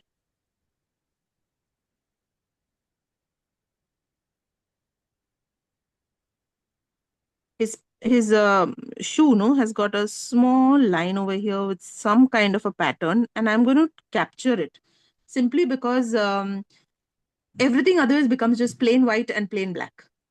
Okay, so I don't want that to happen. Now I can put in my black of his pant. Don't be in a hurry to fill up this black, because very often in a hurry to fill up the black, we don't put these small details of these lines and things like that. Okay, how's Calvin looking? Looking good? Yeah.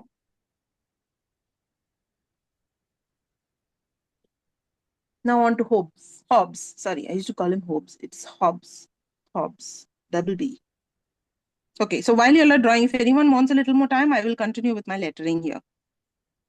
Let me know. Yeah. I don't want to, you all should do this comfortably.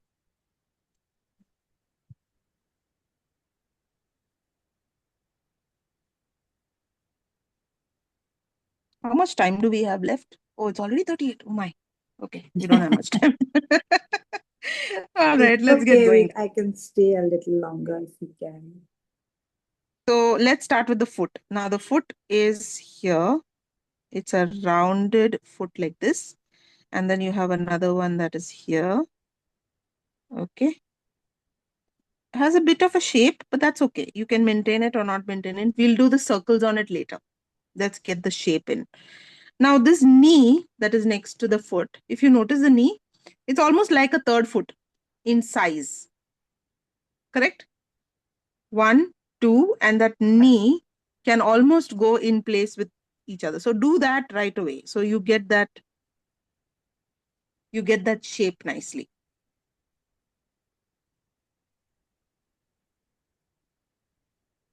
Then the next thing I worry about is the elbow. This elbow is bothering me because I'm worried that I'm going to overshoot somewhere. So let me start with the elbow here, which starts here. Okay. Fuzzy line going out and coming inward this way. Now for that hand. Have you all drawn this kind of a hand? So you have some guide where to put it?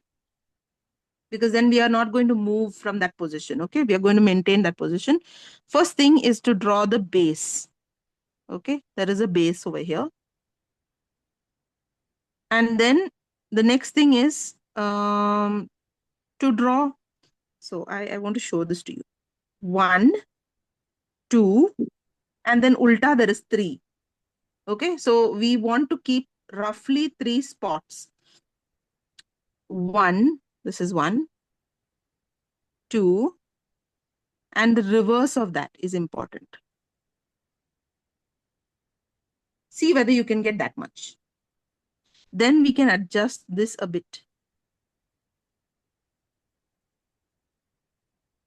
We can also put our thumb over here, which is more like a blob. And then there is one little finger sitting over there. I don't know if you noticed it, but there's a slight finger over there. So we needed these 3 fingers on top and the one finger coming from underneath. I don't know if you can show it. This one finger, no, that had to be shown. Now, simple. The top is quite straightforward. It's like a mountain coming down. And it stops over here. Stop it early, huh? Because our elbow should not go all the way to the end. Then over here is the arm.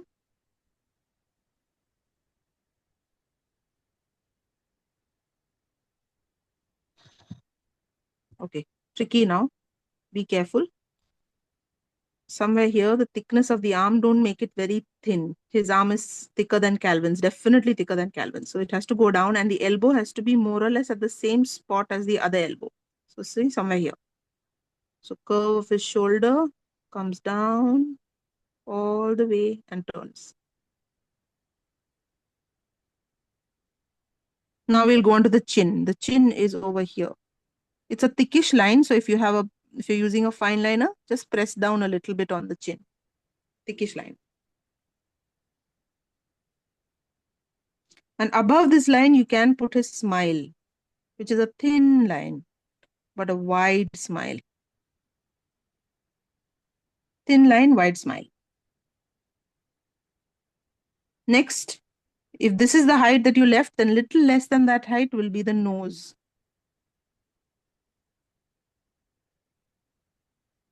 I told you about that sliver on the nose.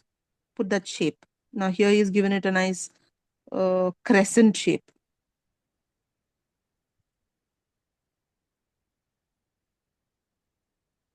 So till this point, we are, at least my proportions are looking right.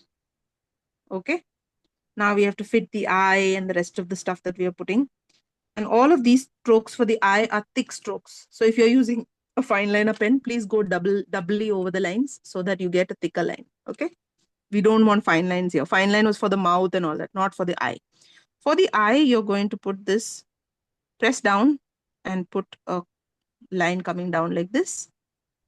And unlike Calvin's eye, which is big and small and all that, these two eyes are not much different from each other. So another one up and down. And a thin line to indicate the furrow in between. For Hobbes's left eye, that round under the eye is indicated here, but on this side it is not round. It is more like this. And his pupils are hiding over here in the corners. See, they're hiding in the corner on the rightmost corner of both eyes. You can barely see it. It's getting mixed up in the thick lines. Now, once you've got the nose, mouth, eyes done, everything else has to be proportionate to it. So now you have the shoulder, the forehead. Forehead is quite long. It comes here inward.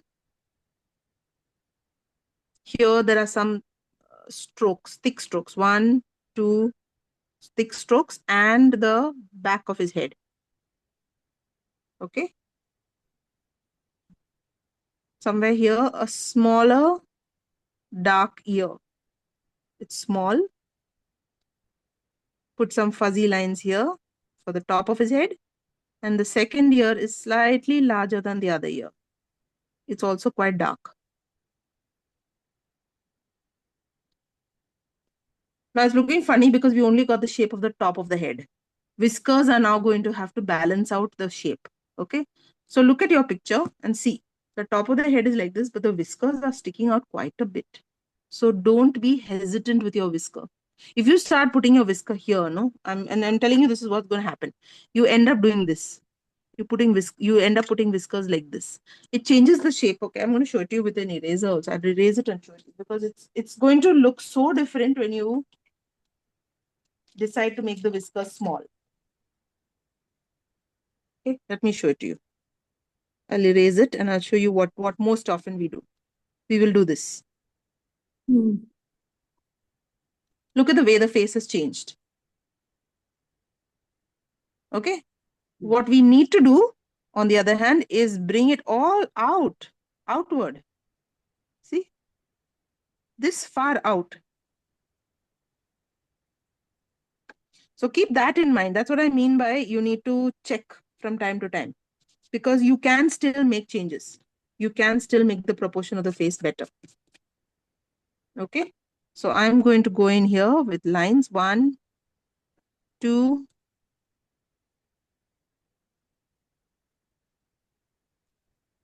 and here I'm going to go all the way out till here.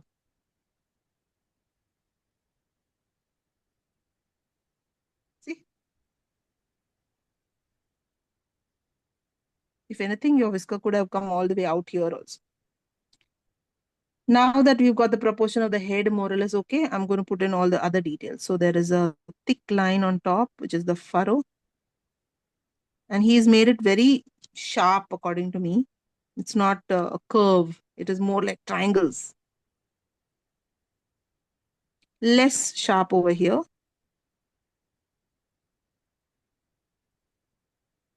And this is important.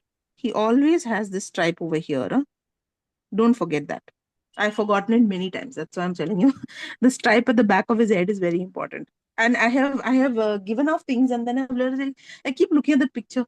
Why is it looking different? Then I realize I've completely forgotten that he's got these back stripes. Okay, now on to the rest of the detail. Fuzz. Over here, there's fuzz. Over here, there's fuzz. Don't press down your pen too much. Okay. That same fuzz continues here.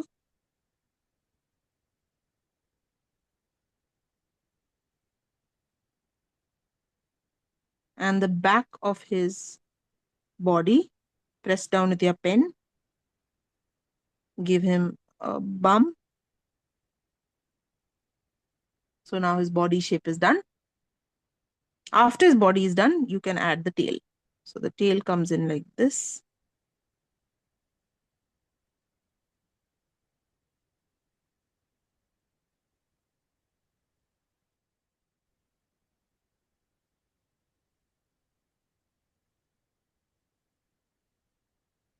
All right. Now the rest of the tail is exactly like I told you last time. Keep the lines on the tail curved nicely, correctly, so that it indicates the shape of the cylindrical quality of the tail. There. Now all the lines. Have fun with the lines. Make them nice and thick. Okay. Tiger stripes are nice and thick for Hobbes. You can make your own lines. Don't have to follow the lines that are given in the picture. Go over them as you like. See, over here there's one. Here there's one thick. Hands also will follow like the tail, that curvy look. So please be careful how you're drawing lines here. It's a curved line, curving this way and that way. And then this arm changes. Okay.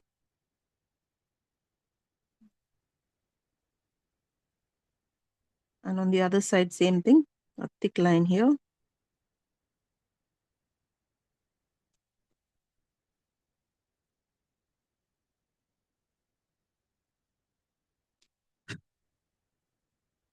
This part is simple.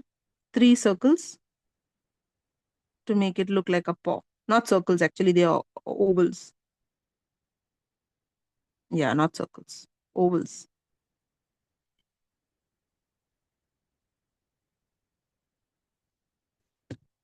There you go. I'm going to put a line, that line that we originally drew.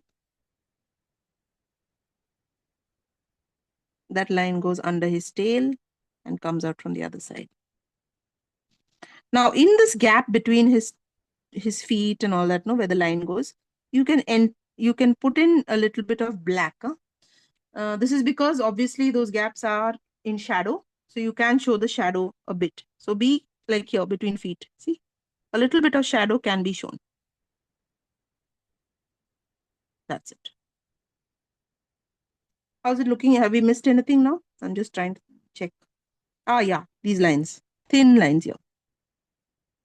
The belly, the fold in the belly. What else? Are we missing anything? I think we're done. Okay, coloring this up. I will just run my eraser only because actually I'm coloring it. This kneadable thing can go over it. Elaine, you have a kneadable eraser? Yes, I do, Susan. So I maybe rarely use it. next I time. just so impatient with that needle will. I just do it with this This may knob. be a good place to pull it out, so that you don't ruin your black lines. Sorry to interrupt, Susan, but I'll have to leave.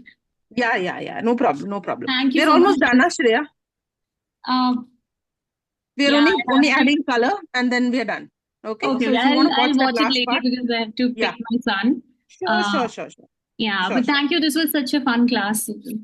Good. I'm happy. And please post your pictures, when you have time, when you're done. Will do. Thank you. Okay. All right. Okay, So, everyone. Susan, I Last did part. with a fine liner, so I can happily rub. Okay. I was Good. scared. No problem. Hmm. Quickly, last part we are well over time. So Hobbes is going to be orange. And for that, I'm going to simply take the orange we have in our palette. Susan, really sorry, I'm going to have to leave too. So, Sure. bye-bye. Thank you so much. Bye-bye. Yeah, if you need help, just watch the last part, okay? Yes, I will. Okay. All right. So Hobbes is orange. I'm going to put a little bit of scarlet into it because that Hobbes. Just a little bit. You did a lovely red one too. Huh? What is that? You did a lovely Oh, red. no, the red. The red is what Calvin wears. So you know what? The best thing to do is look at a picture because otherwise we may end up doing it You wrong. made that card with a red Hobbes. Uh-huh. It was very nice. Not a red Hobbes. Not a red. It was orange. I'll show you. On this it looked brilliantly crimsony Red? scarlet No, red. it was The orange. card. Orange actually. Ah. And Calvin's shirt is red, but actually it's so vibrant that it's Yeah. looking maybe reddish. No, you made another one. I think, is this the only one you showed us? Yeah, this is the only one. The Oh. only one I'd added color to. Okay. Here the orange is so deep that it is Ah. looking reddish. Right. Yeah, I get that part. So I'm just looking now for a picture. Did I send a picture with both colored? No. I didn't send a picture with both We colored. haven't No, got any it's color always pictures. We've only got a the only stuffed one. toy. Yeah. Yeah, And that's I'll a give you stuffed. one. Yeah. Yeah. I'll give you one of Hobbes in color. Hold on. One is there. I don't have too many colored ones because I didn't. No. I do. Oh, I have the same picture in color. Wonderful. Oh, nice. Okay. So yeah. So let me send that.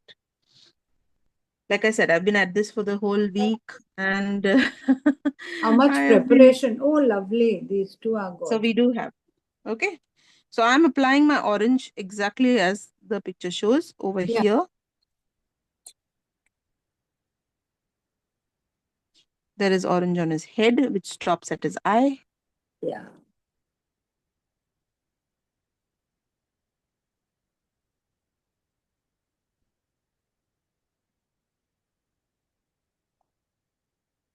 And you don't have to be very particular with the painting. That's what I love about caricatures and cartoons, It's okay. Just lightly go over it. It is not the paint that gives it its character. It's the actual illustration.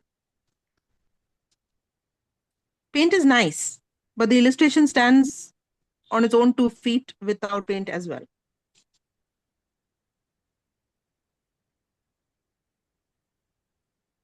So I'm just going easy with this paint, indicating a few bits of his body, his tail. And watercolor being watercolor will dry a little lighter. So he's going to look lighter eventually.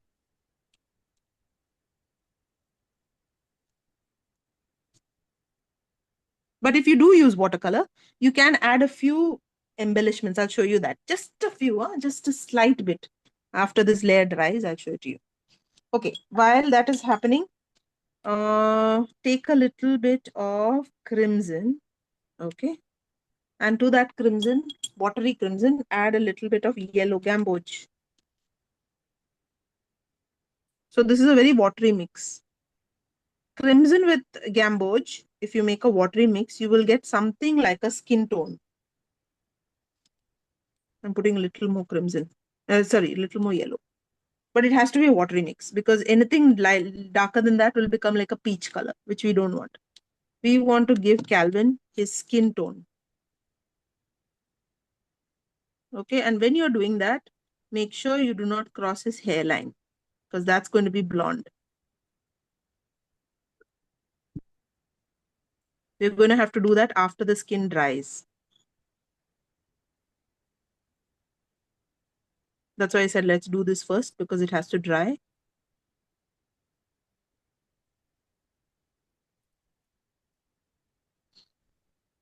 Apply that to the hand on one side and to the other. I think that's the only skin. Any other skin? No other skin. Yes.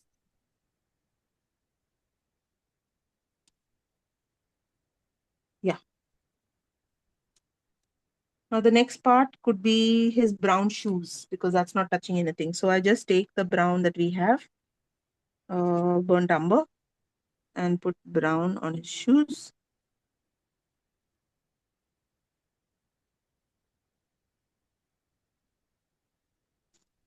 What else?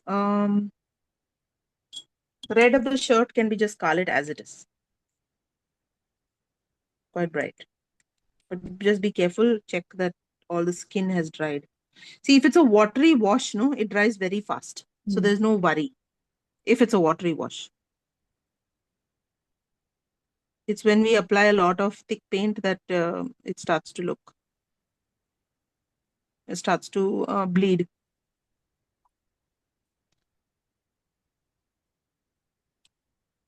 Okay, that's done. Finally, the hair. We can go with gamboge.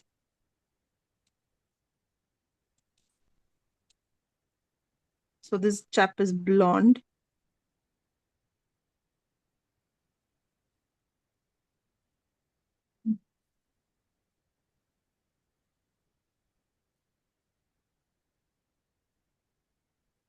Once we finish, Susan, please post the lettering and we'll do that later. Yes, yes, I'll do that.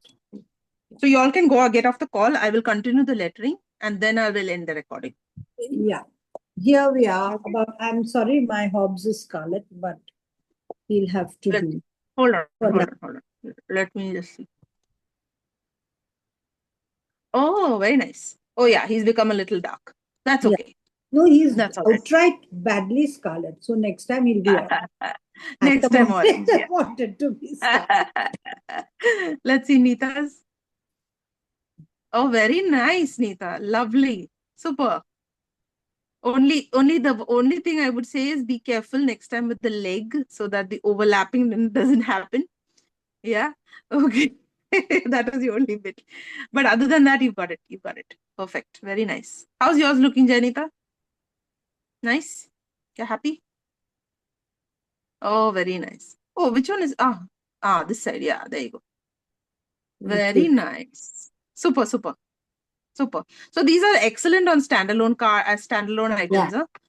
They are Lovely excellent. cards. Yes. Now, if you put a little bit of scarlet to your orange, when your orange has dried, you can put a few shades here and there. See, like this. Can you see? Nice. At the base of his body, you can put a little bit of shading and that looks quite nice. So here, for example, underneath here, for example, okay, on his, at the side over here. Yeah. It just adds a little bit of character because after all, we have done this in watercolor. Yeah. Okay, so we wanted to just bring out a little bit of the watercolory feel, which you can do now because, see? Yeah, very nice. It gives it a little bit of, same with Calvin's shirt. If you want to go in with a little dark red, that's also perfectly fine. Okay, and that's it. Lovely. Thanks, Susan. Very simple to play. Wonderful. Great fun. class. Yeah, good fun, no? Good Yeah. fun. I thought this was a lovely series to Yes. explore, even if you don't know much about the illustrator. Yes. Still, there's so much you can learn from observing these characters. And one thing that they mentioned was one of the guys who was illustrating. He Yeah. said that even though Bill Watterson uses a tool which gives you thick and thin, Yeah. his actual stroke, the stroke he is putting down, is very confident. Yes. So whether it is a thin stroke or it is a thick stroke, he is not showing any lack of confidence in his stroke. No. It is all out, especially look at the hair. Yeah. It's very, very confident, and you have to show that confidence in your lines. Okay. Right. So practice this a few more times, and I'm telling you, especially those faces. If you see the Wednesday class, I'll share the link with you. We did 5 faces. So by the time you finish 5 faces, I'm telling you, the confidence you have to draw Calvin's face alone is at another level. Yeah. Okay. So try that out. Do a whole lot of his faces up and down, and see. Okay. Mm. I'll finish this off for those of you Thank who want to you. leave. Yeah. Yes. Thank And you. watch. Bye. Yeah. See you. Bye. Next week is Aditi. Okay. So, Oh, she's so back. I'll see you. She's going to be back tomorrow or today. I'm not sure. Okay. So next week you have Aditi back. I hand you over safely into her hands. Very well done. Thank you so much. We really enjoyed. progressed. Yeah. And the You're children welcome, and I will was see you soon. Don't worry. She's off Yeah. somewhere else for the rest of the year. Yeah, in between. Oh. Yeah. I will see you from time to time. You have to say, I'll be back. I'll be back here. That's what we should have written under this for this picture. Yeah, I'll be back. I know. Right. You're right. Okay. All right. See you. Bye. Bye. Bye. Bye. Bye.